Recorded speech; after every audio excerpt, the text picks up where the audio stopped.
Hello friends, my name is Martinez and this is a reading vlog. I am attempting to read 30 books in the month of December. It is December 22nd and I've read 16 books so far. I've got a few books here that are sitting next to me always now. Some I've shown before and still haven't gotten to, and some are new ones that I pulled out of my stacks. I've got The Boyfriend Project by Farah Rochon. I've also already shown you One Day in December by Josie Silver. It is still December, I can still get to this. Of course, the last book in the Fairyland series, which I still haven't started, but I think this is the vlog where I'm going to finish it off. She says, hopefully. On that same note, My Sister, the Serial Killer by Oyinkan Braithwaite. This was chosen from a list of books by my patrons on Patreon, and it was right going into like a downswing of making content, so I want to make sure that I read this, and I will do a standalone review for Patreon of this book. It is also relatively short, so good for this challenge, but also I want to actually read this and deliver what I promised. So this is probably the very next thing that I'm going to pick up. We'll see, as always, how many of these plans I stick to. Hello friends, I have an update, but before I get to that, I also have a reading update. So I've been reading two things basically. One is Little Eyes by Samantha Schwebling, and I'm 56 pages into this, and it is super weird. Her books tend to be. This is about like these little robotic pets basically that you can buy, but the weird and different thing about it is that they are basically controlled or driven by other people. So you buy one of these robotic pets and you are paired with somebody who has signed up or volunteered to be one of these like drivers of these things. And then I am 113 pages into My Sister, the Serial Killer. This is further than I got the first time that I tried reading it, but it did remind me of why I put this down the first time, and it isn't because it's bad or anything like that. It's actually very well written and engaging. It's got like a really great hook, but my sense of justice is like dying right now. I'm so stressed out because it's an older sister whose younger sister is like the pretty one, the charming one, always gets the guy, but she's a serial killer. And so the older sister is like trying to take care of her younger sister and make sure she doesn't get caught for this, but also like the injustice of this and her fear that her sister's just going to keep killing. It's a lot of that dynamic that I'm just like, oh my gosh. My very developed sense of justice, and also like being a sister and older sister and like knowing the feels of like, I want to help you, but also you are wrong and I cannot. So those sort of warring things are very well captured in this book. So I'm about halfway, a little more than halfway through this. And so these two are both relatively short, and hopefully I can finish them off soon here. The other update that I have, this actually happened yesterday, but I didn't say anything because of the way that YouTube's numbers sometimes work, but I hit 15,000 subscribers on this channel, which is really freaking exciting. I know that like numbers and followers are like this thing on BookTube, especially because there are a handful of channels that like grow so much faster than others, and it's also the two sides of like, I do this because I really love it and I enjoy it and I love talking about stories and I love picking apart media and I love meeting people and chatting with all of you guys about this, and that's like reward onto itself, but also like I'm here and I'm doing this and I'm putting effort in, and it feels good to see that effort like recognized, and it feels good to have like a healthy channel, and one that feels healthy is one that is growing in a lot of ways. So I do the same numbers dance within my own head of like, no, it doesn't matter, numbers don't matter, and also this would be really nice if my channel continued to grow. So 15,000 subscribers is really exciting, especially because I had grown to about 11,000 and just like plateaued. I could not grow much further than that, and I got a big boom in the summer because of the Black Lives Matter thing, and people were promoting Black creators, which was great because I had finally started seeing some growth, which I hadn't seen in a while, but also on the back of tragedy. So it was a very weird thing to experience. But over the last couple of weeks, I've gotten another like boom, and I'm not entirely sure why. Part of it I think is live shows that I've done, but also people sharing my videos and things like that, which I appreciate so much. I'm super excited. I'm so thankful. I know I've said that a couple times already, but I'm so thankful to all of you guys who watch, who like, who comment, who share, who subscribe. So thank you a million times. I just wanted to celebrate a little bit with you guys since it happened while I was recording a vlog. Okay, hello, it's the 27th of December and I kind of had a feeling that this would happen. I spent some time with my immediate family over Christmas, and just like in the days of the holidays, like the 24th, 5th, and 26th in my book are all Christmas. So there was food and some opening of gifts and just some time here at the apartment, like not really doing anything, relaxing and enjoying the like peace and quiet, and all of it was really, really good. I had a good holiday considering the circumstances. I feel pretty well rested. I feel pretty blessed. All in all, a few good days where you guys haven't seen me, but I've been doing well. I also did some reading during this time, so I don't come to you empty-handed in this update. I finished reading My Sister the Serial Killer, and I ended up really enjoying is kind of a weird word considering that my other like updates were about how stressed out this was making me, and that is completely true, but I think it makes it very effective, and I think it has almost like a haunting quality to it just because of like the ending and the way that it progresses and the way that the character feels almost stuck in something, and the ending is a little bit like left open as well. There were some like sister feels or things about like being in a family and sort of loyalty and responsibility in here, like those themes that I really enjoyed, and overall it's just very gripping. And yes, it stressed me out, like I don't know that I would ever go back and like reread it for funsies, but I still am very impressed with what was created here, especially in such a tiny package. So I think I would give this like 4 out of 5 stars. So that's one book that I finished up. On audiobook, I listened to The First Sister by Linden Lewis. I also really enjoyed this. I think it's because I read it so closely together, and one is fantasy and one is sci-fi. Like the parallels here are like not a ton, except for like the structure and type of the story. So this reminded me of reading Black Sun. It had the same sort of deal where you have people almost on opposing sides of some sort of war, and you're following each of their perspectives, and we're like counting down or like working towards some sort of like big meeting or a way that they're all crossing paths. So it reminded me a lot of that same feeling. I think that in this, unlike Black Sun, there were times that we were in certain perspectives that I cared a little less about, and that were a little more like heavy on like war and I'm fighting and these are the weapons that I'm using, which doesn't tend to be like my jam. I like something that skims over that a little bit more and deals more with like people and things like that, which this book definitely had those moments as well. So these were just spots where I was like, okay, come on, let's go.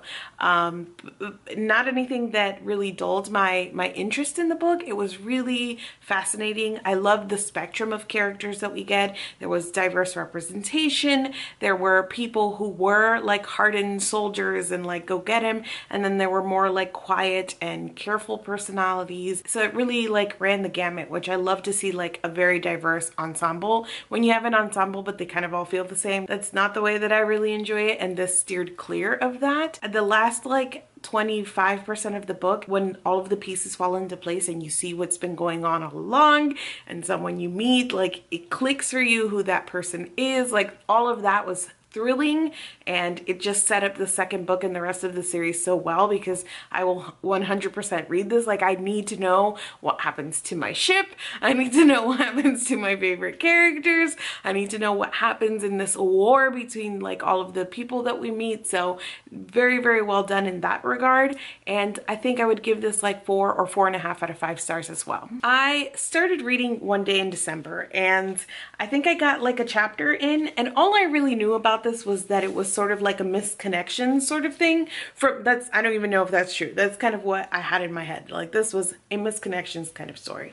So I read the first chapter or so, and when it dawned on me what exactly was happening, like the trope that this is using, where the guy that she had the misconnections with probably was. I didn't even get to the confirmation. I just had a suspicion of like what was being set up, and I was like, no thank you. Like, not a trope that I'm interested in. I'm not gonna say never, but just for right now and this time and place, like I didn't want to do it. And especially I know people really love this book, but there have been a few people who have been like, oh, I can't wait for you to read it to see what you think, and especially of the main male character. And that has just left me like, okay, maybe this really, it's already a trope that I think is going to happen in here that I don't like, so maybe this won't be for me. And I'm not in a mood right now, especially in the middle of this project, to just like tough it out and see.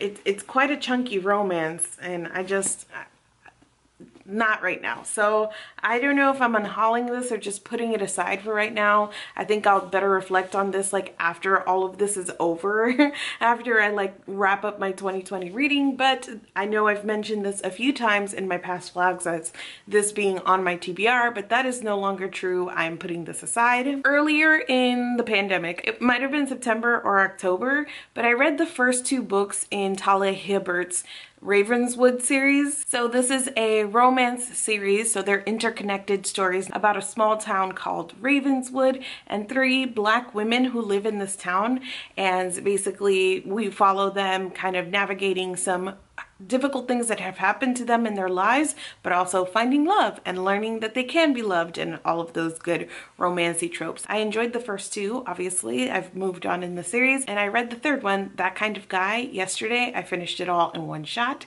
and I really enjoyed this one as well. The main 2 characters in this 3rd book are 2 that we've met before. They weren't like fan favorites for me, like, you know, I was like, oh, I can't wait, but they were like cool enough and bright enough as like side characters that I had a little bit of curiosity. They do form a friendship and they're friends when we meet, which is great, and there's a little bit of like a fake dating thing in here as well. So all of the elements were ones that I enjoyed. I loved the premise of it, like them going off to her writers conference, and all of the little details were great. And Talia Hibbert's work is always very romantic and steamy and all of that jazz. So I think in fact this 3rd one might be my favorite one of the series. So I think it goes 3, 1, and 2 in order of preference. But I'm glad I read this series of hers this year. I finished a series. It's a romance series, but I never finished series, so I'm like really proud of myself. So those were the 3 books that I read over these past 3 days, and I'm up to 20 books for this project, and I have 5 days to read 10 more. Can she do it? I don't know. To that end, I am in the middle of reading some additional things. So first, it was one of my goals to reread Jane Eyre this year. I like to reread it like once every other year or so. Pride and Prejudice, Persuasion, I read those every year, but Jane Eyre I get to once every other year or so. And I hadn't reread it in a couple years, so I wanted to make sure to do that in 2020. So right at the tail end here, I am rereading Jane Eyre, and I'm just kind of making my way slowly through that. I don't really have anything planned for today other than we have a live show. It's the House Salt Book Club live show. We're discussing In Holidays, which I already read, so no rushing for me for the first time like all year, but that's happening at 3 p.m. Eastern time, so I'll just hang out here and read until we get to the live show, and then that's it. That's all I've got on the docket. So yeah, welcome back to the reading vlog. I realize that absolutely no time has passed for you, so I'm welcoming myself back basically to this reading vlog. Great. I have some good results badly obtained. We'll start at the beginning. So during the summer when I was unemployed and had literally nowhere that I could go, I spent a lot of hours in this very apartment playing The Sims, and then something happened with my laptop. I wasn't able to play it anymore, and anyways it was probably for the best because I, you know, got a job and didn't need to be playing The Sims all day long. Fast forward to now when I have gotten my issues with my laptop resolved, and so I was like, oh, you know what, I can play again, The Sims. So I re-downloaded that to my computer, and I spent a good chunk of yesterday when I wasn't doing the live show, catching up with my friends. I spent it playing The Sims. And one thing that I was like, you know what I can do while I'm playing The Sims is I can listen to an audiobook, because you don't really need to listen to anything happening on in the game. And I've decided that the best audiobook for me to listen to was one that I had started and I was having trouble getting back into. So there were a string of books that way. A Beautifully Foolish Endeavor was one.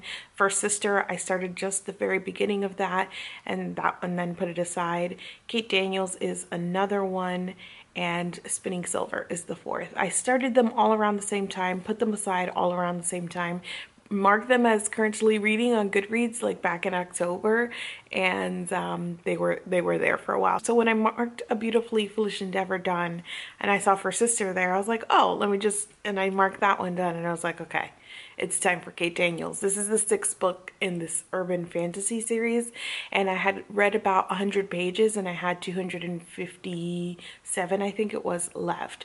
So I listened to it on audiobook and it was great because there were stressful moments, but my brain was engaged enough in something else that it didn't really have time to panic the way that it does sometimes. I thought I was going to dislike this more. I really do dislike the main conflict that is in this between Kate and Curran. I just feel like it is weird and forced and not either of their personalities necessarily. And like the reasoning behind why Curran decided to lie to Kate about a specific thing is just, it doesn't fall in line with her character to me, like, at all. I'm glad that they resolved it. Like, I'm not even mad that it was kind of like, oh, well, we both did crappy things to each other, let's move on, because I'm like, yes, you know what, it doesn't matter, let's move on. I have heard that the seventh book is like one of the best in the Kate Daniels series. I think it's Mara's favorite is what I've heard in the Kate Daniels series. So I'm excited to get to the seventh one. She says, knowing that she's been reading Kate Daniels for the last like few years, and when I say that I've been reading the series, it's not that I'm struggling to get through it necessarily, but that I always go back and reread the ones I've already read before moving on to the next one. So of course it's taking me forever. To that end, I keep mentioning that I've got a bunch of books that I never marked as read on Goodreads, and a reread of the first 5 Kate Daniels books is something that I definitely did at some point during pandemic summer and never marked on Goodreads. I am going to mark it. You know me, rereads are reading to me, and I put hours into that. I gained stuff. I retained a lot of stuff. Yeah, I'm gonna mark those 5 books that I reread on Goodreads, and finally I read the 6th book. So I'm not going to reread these. I'm just gonna move on to the 7th book. In December, I'm not sure, but I have the 7th audiobook out from the library. I'm not going to reread any of these books before I move on to the 7th book. That is like my commitment. I don't know, to you, to myself, like, that's it, Manny, let's get this done. After that worked out so well, and I was still sinking hours into The Sims, I decided to put on another audiobook that I wanted to have like my brain engaged in something else because I was a little bit stressy about reading it, and that was When No One Is Watching by Alyssa Cole.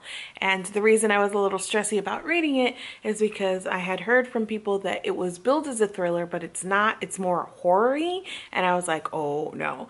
Lots of people said no, but it's like Get Out, which is a movie I did not watch. So I was hesitant going in, but it was totally fine. Like, I don't think that it was just because I was playing The Sims while reading this.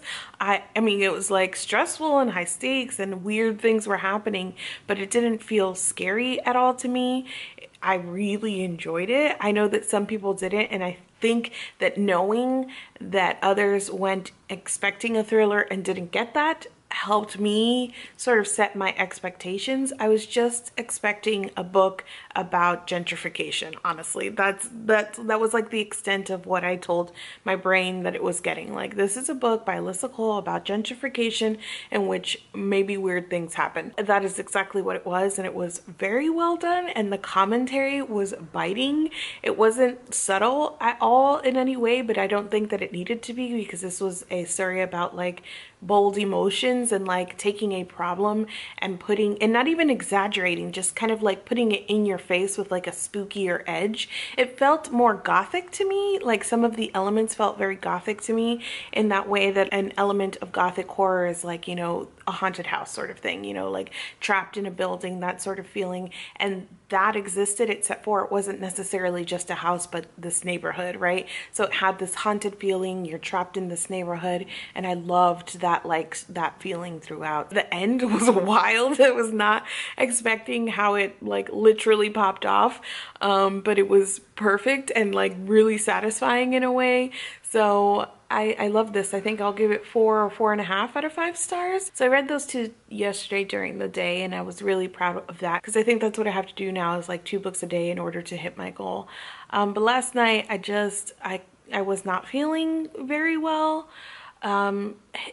Insomnia, a headache, probably from the insomnia. After a couple hours, I was like, so you're not gonna sleep, are you? And I figured this would be like a better thing to do. I started listening to Jane Eyre, and like Juliet Stevenson is the one who narrates the version that I have.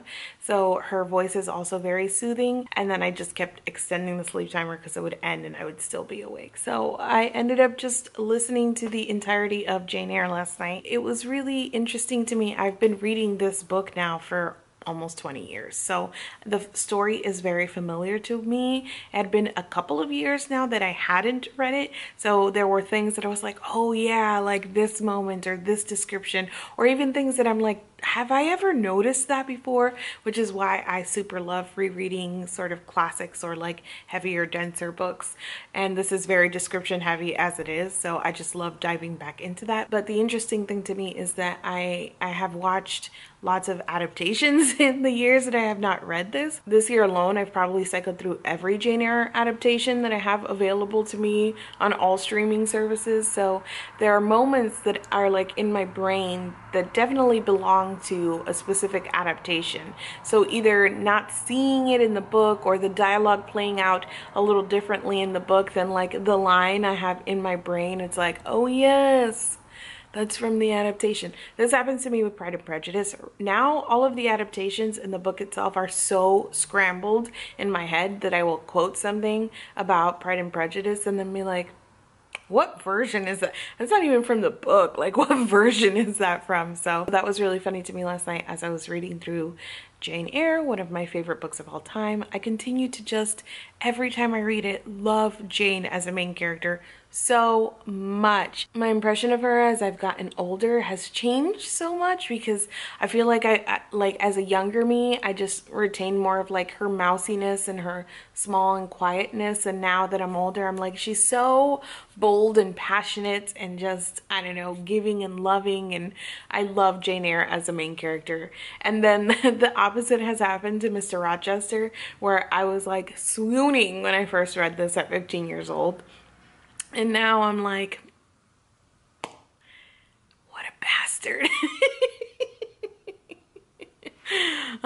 So yeah, I'm happy I got that checked off my list of goals, rereading that. I also started yesterday, and this was from my library, Wow No Thank You by Samantha Irby. I've never read any of her collections of essays, but this has been funny. At first I was like, am I getting on with the sense of humor?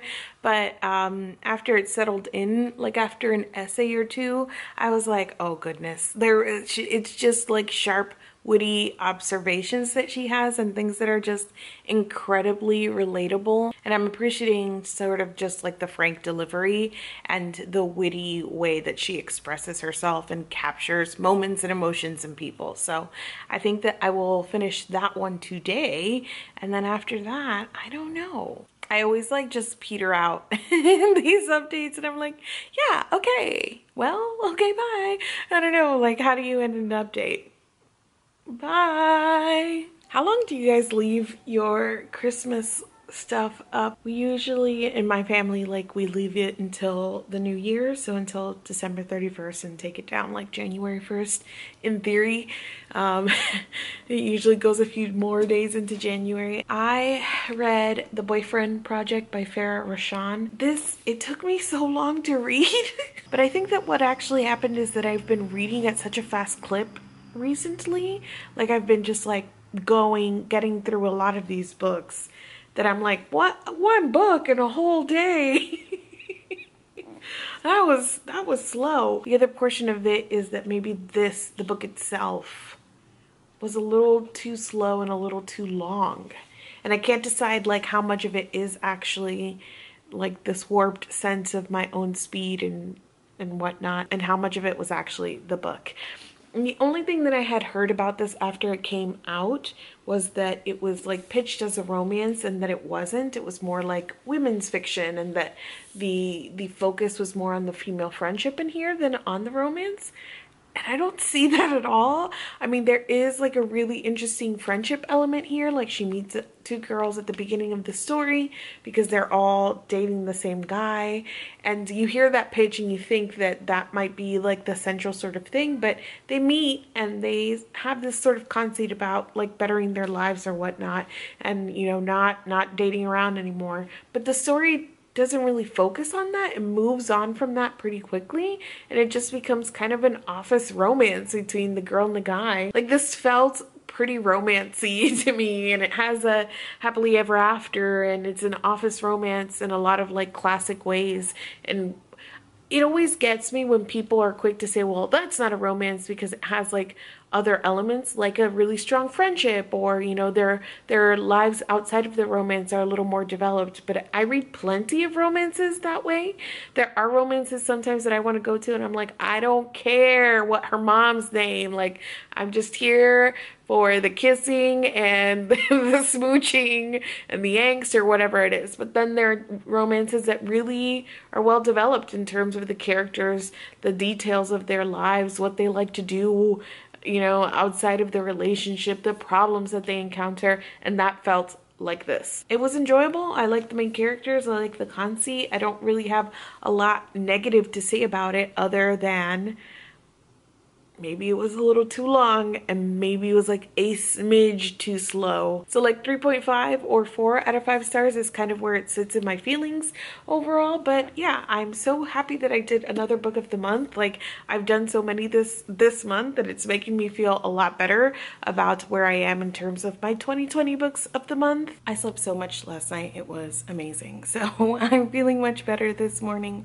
I also did some reading between last night and this morning in bed, and I got up to 88% of Wow No Thank You by Samantha Irby. So I am definitely gonna finish that off today. I feel like I said that yesterday, but I also started another book. I've been going through my library's like available now section of audiobooks and ebooks, and then I saw The Roommate by Rosie Danan, and I remember that when this was coming out I saw a few people really gushing about it. It's a romance book about a girl who moves to LA basically because she has a crush on her best friend, but her best friend ends up abandoning her immediately for like to go tour with his band.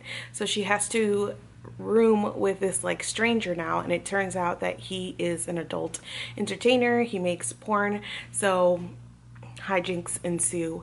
And I'm almost done with it. I'm 80% of the way through, so I'm going to also finish this today, and I'm like enjoying pieces of it, but I also feel like there are portions about him being like a porn star that are just very stereotypical, and obviously like I can't speak to the representation or anything, but it feels really superficial. The two main characters are fine. I don't have like any strong feelings about them separately as characters because I feel like they have like a defining feature, but together they are fine. They work together. So this is like very readable, super steamy, and it's got some like funny banter and some cute moments and like all that, but I'm not sure that this is gonna be one of my favorites. I think it's like landing in the 3-star range right now. I'm putting these thoughts out there to see if like the end will solidify anything for me. And also, if you've read this, let me know how you felt or what I'm missing,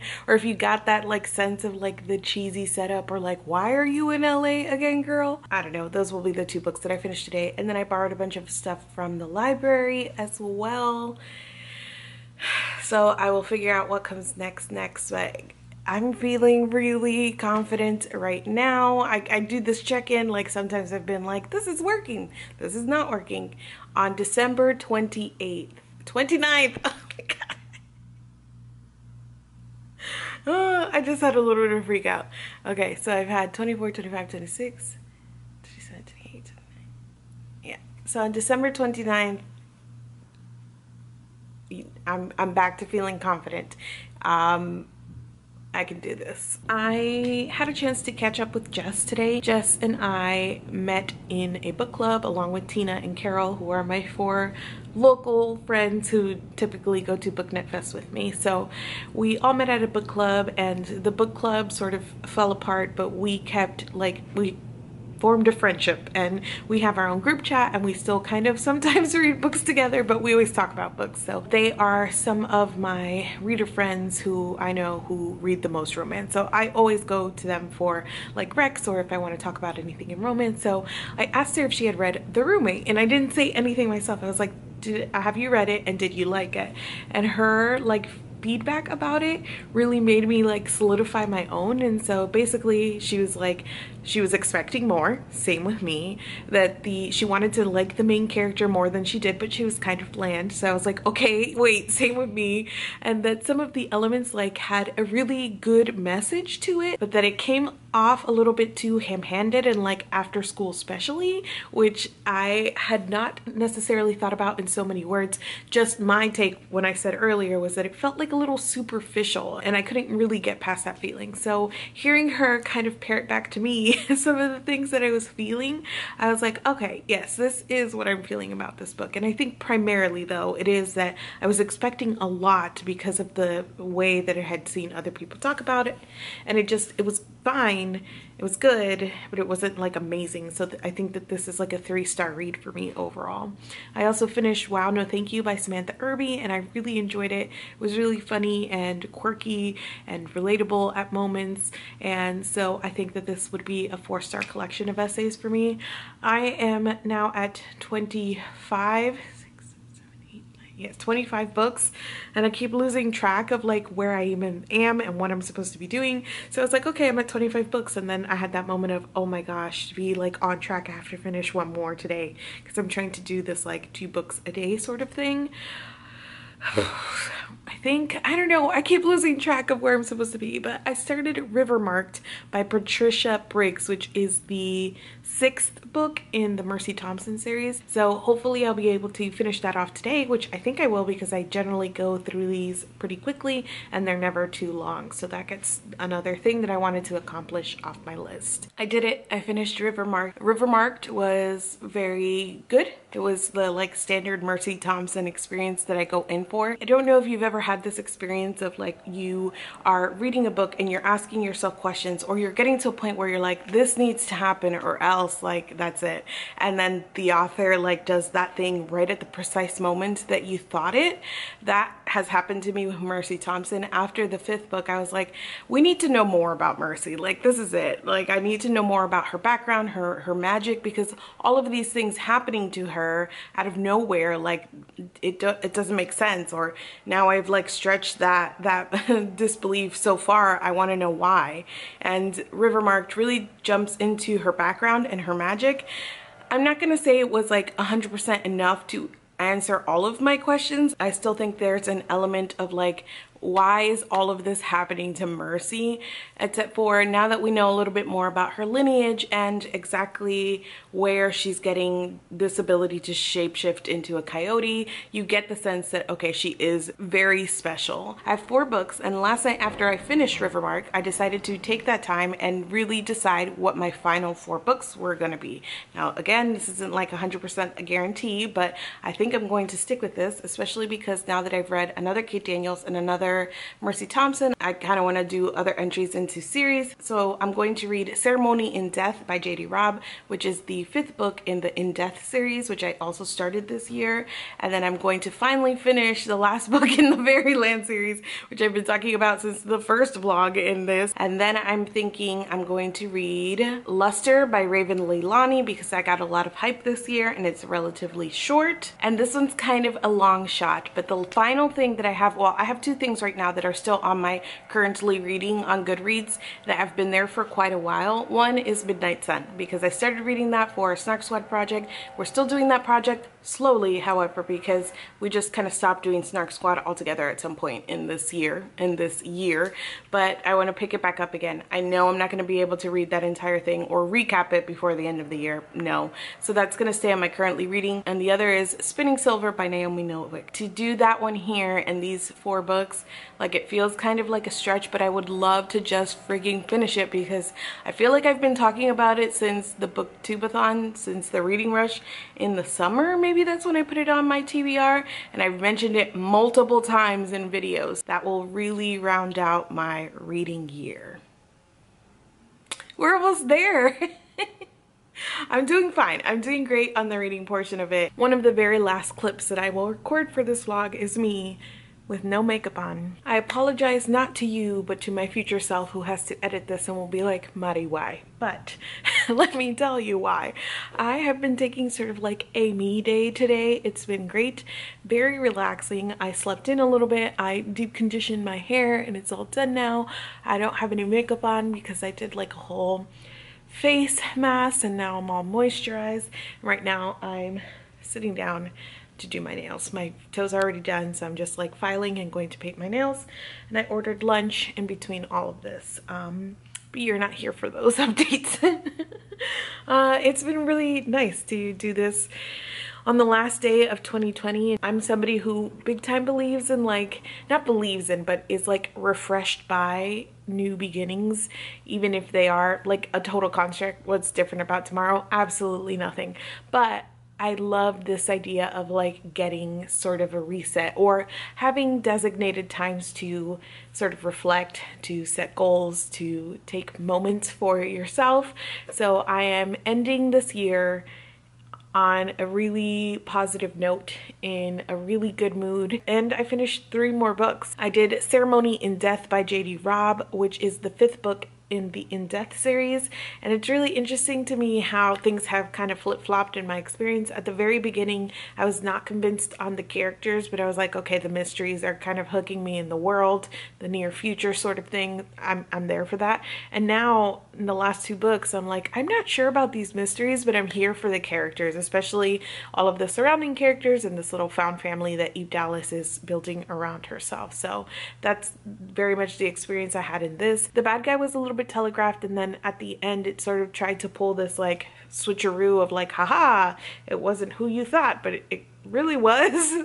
And so the switcheroo just kind of felt like a little, I don't know, out of left field, and the elements of the mystery were not personally interesting to me, but as always, love to hear about Eve and her ragtag group of friends. Overall, solid entry in this whole series for me, and I'll probably give that 3 out of 5 stars. Then after that, I read Luster by Raven Leilani, which was it's kind of like Fleabag, if you've ever watched the show Fleabag. Basically, it is a look at somebody's really messed up life, like somebody making very bad decisions for themselves, but it's got that kind of like biting commentary and that sort of like no nonsense look at certain things without being like too thematic or too preachy. It's just like the things that are naturally occurring to this 20-something black girl as she is dating a married man in an open marriage.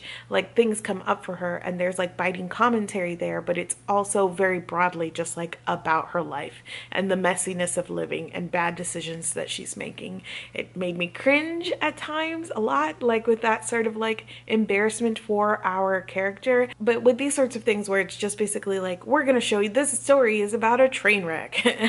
I think that the like needle for how much you experience really depends on sort of your personal tolerance for the cringe that is contained there, and whether or not you sort of sympathize and empathize with the main character as they're making bad decisions. If you're still like, oh no, please honey, make better ones, or like, I want to hug you, like, and those things, that's kind of I think what makes or breaks these types of stories. I think Leilani is a very able writer. I think that some of those descriptions and some of those observations and the fact that she did indeed make me cringe in this way, like all of that was exactly where it needed to be. And me personally, my heart did go out to the main character and sort of her situation, and especially as she was navigating dating this white man who has adopted a black daughter, and how she kind of sees the young girl and how she navigates that relationship. Like all of that was really interesting to me, and I think well explored and well written. I think that this is probably like 4.5 out of 5 stars. I really don't have anything negative to say about it. I think whether or not people enjoy it is probably not something I would be able to easily predict, especially because it is very short and compact and has kind of an open, unresolved ending, which is not everybody's cup of tea, but I think that this very deftly did what it set out to do. After that, I started reading more of Spinning Silver, and I had to go back a little ways to sort of remind myself. I remembered the beginning very, very clearly and certain of the characters clearly, but as I started reading where I picked off, I was like, wait, I don't remember one of the points of view that well. So I went back a little bit and then kind of found myself where like my last memories were, and then read up to page 204 of 466. So that's just under halfway through. I'm really enjoying it. It's very atmospheric and it's got a very heavy fairy tale vibe, but it is, because it is atmospheric, it is 400 pages. It feels heavy, and I'm reading it really slowly. I think another part of it is that it's got multiple point of views, but it doesn't designate them in any way. So there's always a moment of like, wait, okay, which point of view are we in? The atmospheric nature and sort of the shifts in point of view and all of that. And I think the fact that I stopped and started is making this a slower read for me. So even though I got halfway through, I was a little bit worried about whether or not I would be able to finish this and one more book today. So I put that aside and I picked up Pizza Girl by Jin Kyung Fraser, and this is pretty much like I would compare it to Luster. So it very much has that Fleabag-esque sort of feel as well. A short story about a young girl making really bad choices, but also like being a product of her environment and navigating all of that as well. Lots of cringe, but also darkly humorous in some ways. Some of the elements of it, like of her job and her obsession, are described in like darkly funny ways, and they're very keen-eyed observations as well. Same thing kind of goes about whether or not your tolerance for this particular cringe or how your heart goes out to this particular character, I think will determine whether or not you enjoy it. But if you enjoy that sort of like messy, can't look away from a car wreck sort of read, I think that this does it very well. Again, because it is well written and it just has a lot of things to say, even if that isn't really the focal point. The focal point is this moment in time, this slice of life for the character. Probably like 4.5 out of 5 stars. So that means that I have one book left to complete this challenge. Ooh, oop, oop, oop. So here's where I am. I've got, like I said, I think 250-ish pages of that left, but I really want to finish reading this and finish off this reread of the Fairyland series in 2020. But this is 300 pages. But I can read this faster than I could probably read these 200 pages, but I have an audiobook copy of this and I don't have an audiobook copy of this, so I have to actually sit and read it. So I want to finish doing my nails so I could sit and listen to this while I'm doing my nails and eating lunch and whatnot, but I really think I want this to be the last thing that I read in 2020. So I guess the next time you'll see me, you'll hear what I did. I think I will have accomplished reading 30 books in the month of December, and I mean, let's celebrate with smoothie. I did it. I finished reading The Girl Who Raised Fairyland all the way home, and I finished my 30th book of the month.